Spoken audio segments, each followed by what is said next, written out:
On June 3, 2018, Guatemala's Volcán de Fuego unleashed one of the most catastrophic eruptions in Central American history. Within hours, entire villages were buried under pyroclastic flows, over 190 people lost their lives, and nearly 300 others were never found. The eruption left thousands homeless, forced mass evacuations, and sent towering ash clouds into the atmosphere that could be seen from space. But in the months that followed this tragedy, something unexpected began to happen across the scorched landscape.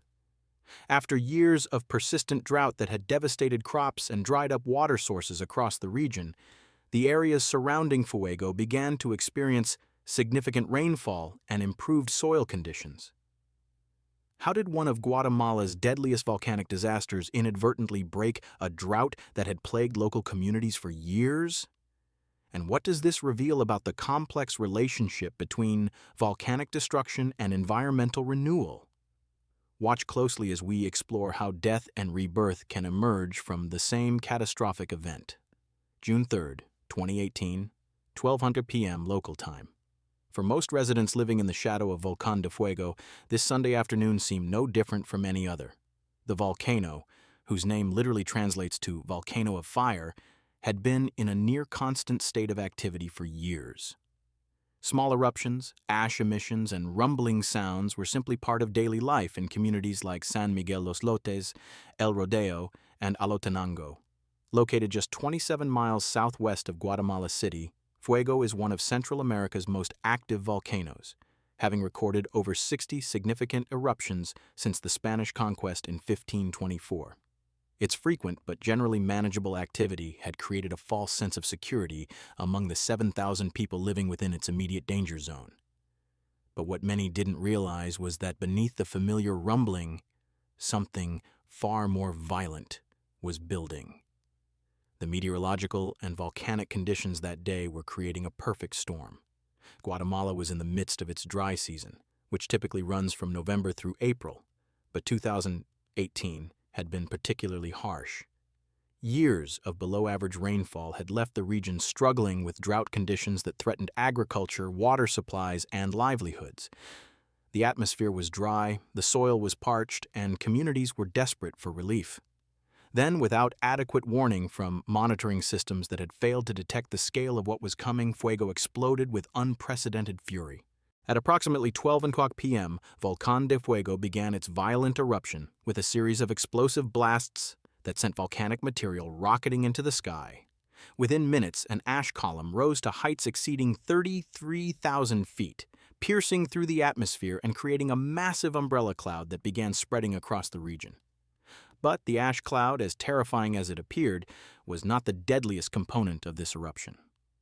What made June 3, 2018 so catastrophic was the generation of pyroclastic flows, superheated avalanches of gas, rock, and ash that can reach temperatures of 1,000 degrees Celsius and travel at speeds exceeding 50 miles per hour. These flows are among the most lethal volcanic phenomena known to down the mountainside.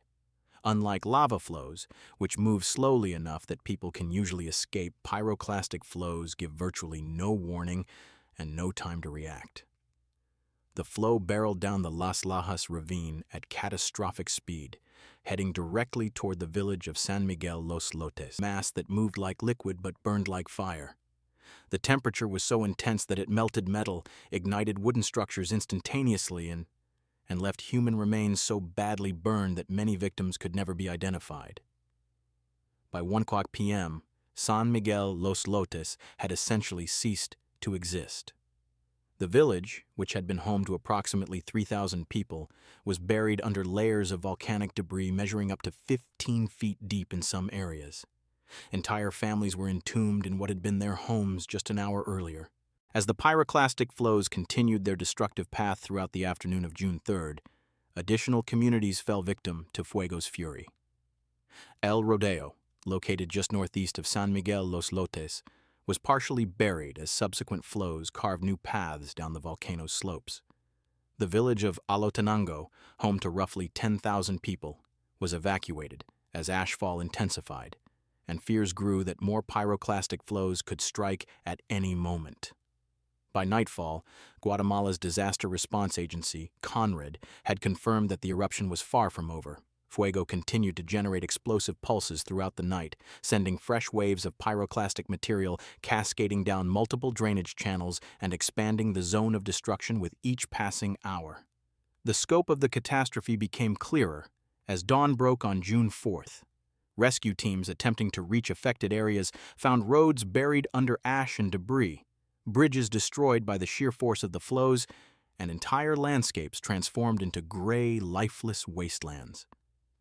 The official death toll stood at 75 within the first 48 hours, but this number would continue to climb as bodies were recovered from the hardened volcanic deposits. However, the true human cost would never be fully known. CONRED eventually listed 332 people as missing, though many experts believe the actual number of fatalities exceeded 400, with countless victims buried so deeply or incinerated so completely that recovery was impossible. "What we found was indescribable," said one emergency responder who worked in the search and recovery operations. "Entire neighborhoods were gone. We were walking on top of what used to be homes, schools, and churches, but there was nothing recognizable left. Just this hard, gray surface that looked like concrete." The volcanic deposits, which consisted of pumice, ash, and rock fragments welded together by the extreme heat, created a new topography across the affected region. Some areas saw deposits up to 20 feet thick, completely burying the structures and creating an eerie, moon-like landscape where vibrant communities had existed just days before. The humanitarian crisis was immediate and overwhelming. Over 12,000 people were evacuated from high-risk zones, with approximately 3,600 individuals forced into emergency shelters. These displaced families had lost everything: their homes, their possessions, their livelihoods, and in many cases, their loved ones. Guatemala's government declared 3 days of national mourning, and international aid began flowing into the country as the world witnessed the catastrophe unfold through dramatic news footage and social media posts. But amid the tragedy and chaos, something unusual was beginning to occur in the atmosphere above Guatemala. The massive ash column that Fuego had ejected into the sky on June 3rd had pumped an estimated 10 million cubic meters of volcanic material into the troposphere and lower stratosphere. This ash, composed of tiny fragments of pulverized rock, volcanic glass, and minerals, didn't simply fall back to Earth immediately. Instead, it lingered in the atmosphere, creating a dense cloud that spread across the region and altered local atmospheric conditions in ways that meteorologists were only beginning to understand. Within 24 hours of the eruption, satellite imagery from NASA's Terra and Aqua satellites showed the ash plume extending over 60 miles from the volcano, with significant concentrations detected as far away as El Salvador and Honduras. But more importantly, the ash cloud was interacting with atmospheric moisture in unexpected ways. Volcanic ash particles, which are highly hygroscopic, meaning they attract and absorb water molecules, were essentially acting as nucleation sites for water vapor. This process, known as heterogeneous nucleation, was creating conditions favorable for cloud formation and precipitation in a region that had been experiencing drought conditions for years. By June 6th, just 3 days after the eruption, meteorological stations across Guatemala's southern highlands began reporting unusual weather patterns. Cloud cover had increased dramatically, then temperatures had dropped by several degrees due to the ash-blocking solar radiation, and most significantly, rain was beginning to fall in areas that had been bone dry for months. Local farmers in regions surrounding the volcano noticed that the skies, which had been relentlessly clear throughout the extended dry season, were now gray and heavy with moisture. "It was strange," recalled one farmer from a community just outside the evacuation zone. "We had been praying for rain for so long, and then after the volcano exploded, the rain finally came." The rainfall that began in early June continued with increasing intensity throughout the following weeks, creating a phenomenon that caught both scientists and local residents off guard. Between June 10th and June 30th, weather stations in the departments of Escuintla, Zacatepeques, and Chimaltenango recorded precipitation levels that exceeded the regional average for that time of year by nearly 40.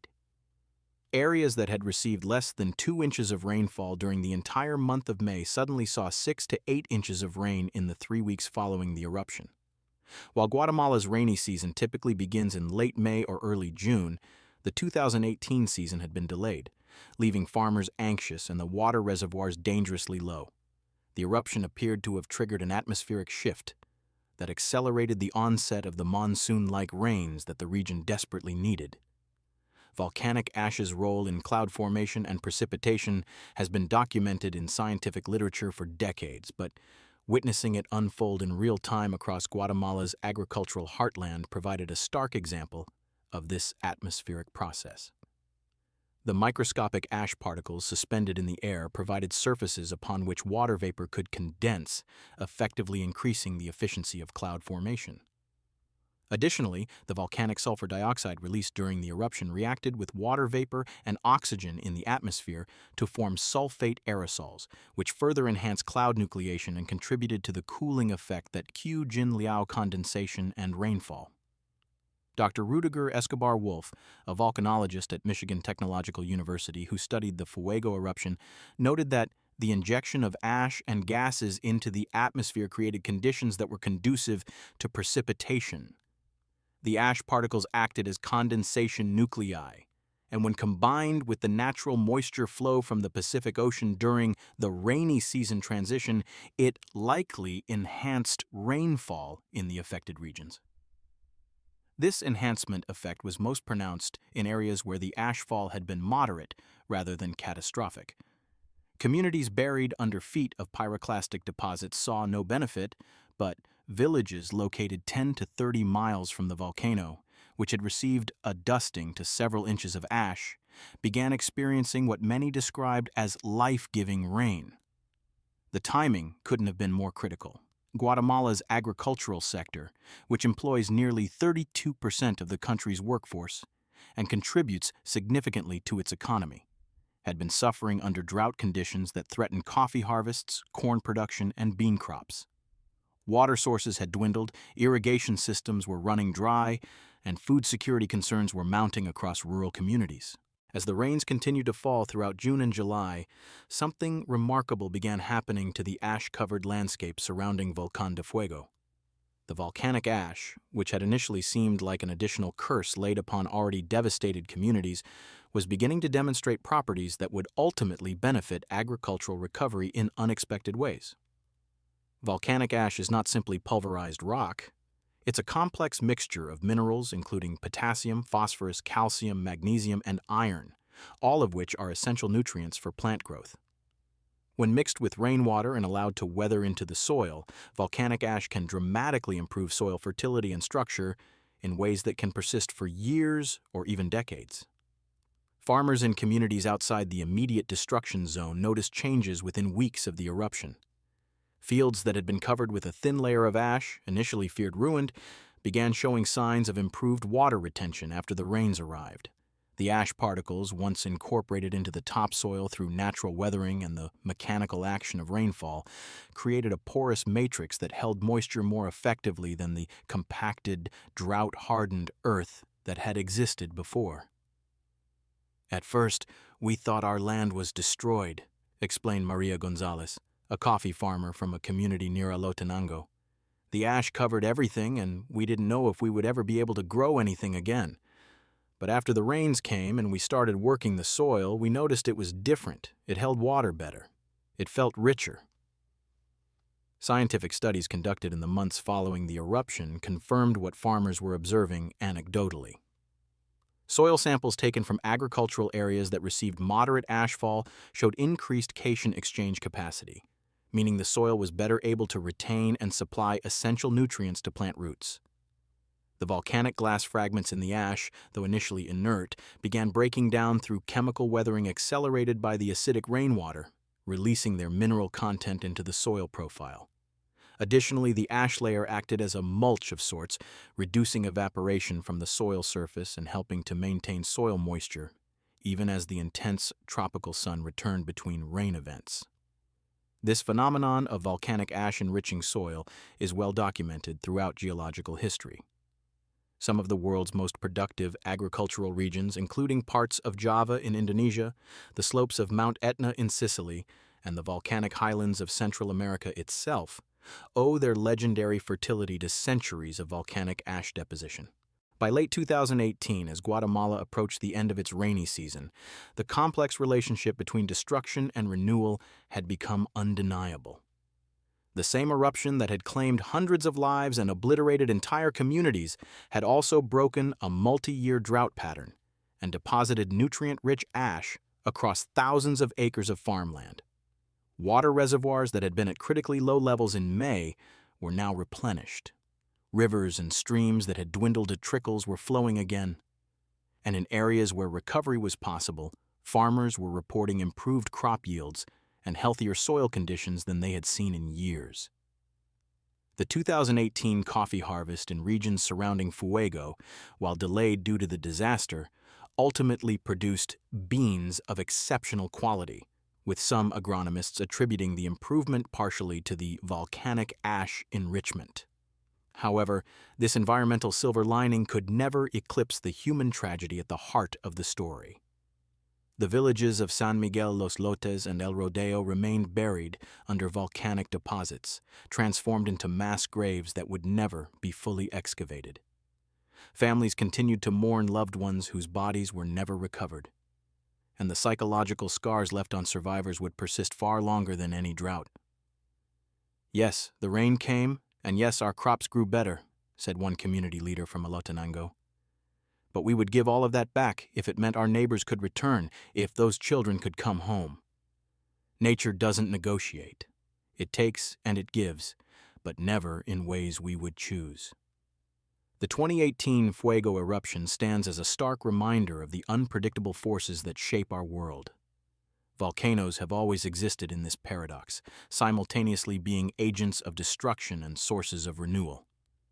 The ash that buries can also enrich. The eruptions that kill can also create the conditions for future life to flourish.